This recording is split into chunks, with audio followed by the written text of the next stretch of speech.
Peace, peace, y'all, in the month of Tishrei, which is the 7th month, but also the first month being the Holy of Holies. We're in the energy of new beginning, spiritual renewal, and having accountability, also repentance, and reflecting upon how we spent this year. Do you like what you harvest, how you harvest it, when you harvest it, all that stuff?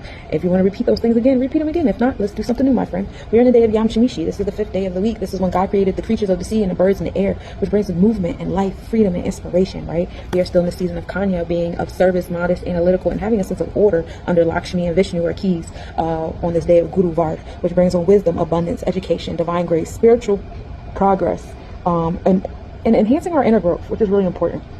We're still in the season of Thoth. We're here till October 11th, bringing wisdom, writing knowledge, in the beginning of the flood, this Aket season. And we are in the decade of Bastet, which we're here for a couple more days to the 27th, focusing on home and fertility, joy and passion, being loving, lovable, sociable, enthusiastic, and in harmony. Of course, we all love harmony, right? We start the day off with the 15th nakshatra, which is the Swati nakshatra, which brought balance, harmony, and helped us to think on our feet and problem solve, right? And then we flow into the 16th nakshatra, which is the Visakha nakshatra. We go here from 20 degrees Libra to 3 degrees Scorpio constellation. This energy is ruled by Mars, and it's all about transformation and passion, being in your power and your self of authority, having ambition, and going for your goals and creating the adventures that are required to go for your goals. So today is the day of 9/25/9. So we're on the 3rd decade of the month, the decade of expression, creation, understanding, and we're in a day of wisdom on that power. So yesterday we had that knowledge of the power that we kept getting when we added the 9 and 6 together. Giving birth to our daily routine put us in that space of having knowledge of our solar plexus chakra, taking action on it. So now we're having wisdom with it. How you enforced it yesterday, how you moved yesterday, the results that you got should give you some level of wisdom today on how you should carry about that solar plexus chakra, that 2-5, right?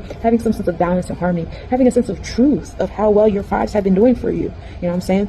That brings us to 7. That's the celestial designer, designing what you desire and deserve into your space, bringing you into a space of what you value and what you prioritize, what gives you the good feels. You know what I'm saying? This energy is also associated with that Venusian Libra, the Libra scales being balanced. Libra ruling over the 7th house. 7 is also God and supreme mathematics. When we bring that wisdom and the power together, it brings us closer to God, right? And we're going to give birth with that God-like energy, because of course we want to give birth to God-like energy, and that's talking what we design our space. And that brings us to 1 and 6. So carrying on from yesterday, when we were in the day of 6, focusing on our Teperef, our daily routine, our home and Tekel code. Now we're taking action and leadership and initiative. We're having knowledge about it. We're being one with all about it. We're being in ourselves with our Teperef, with how we want to, experience our daily routine, what we're learning, what we're speaking on, and our confidence and courageousness and our sense of power and self-authority. And it's going to bring us back to God. And then we're going to give birth to it again, because we're also in the year of 9, Yesod, Yemojah, the Sagittarius space of being reproductive and creative and expansion and abundance, right? Which brings us back into 1 and 6. Overall, today's the day of 7, being in your godly self and designing what you desire and deserve in your space.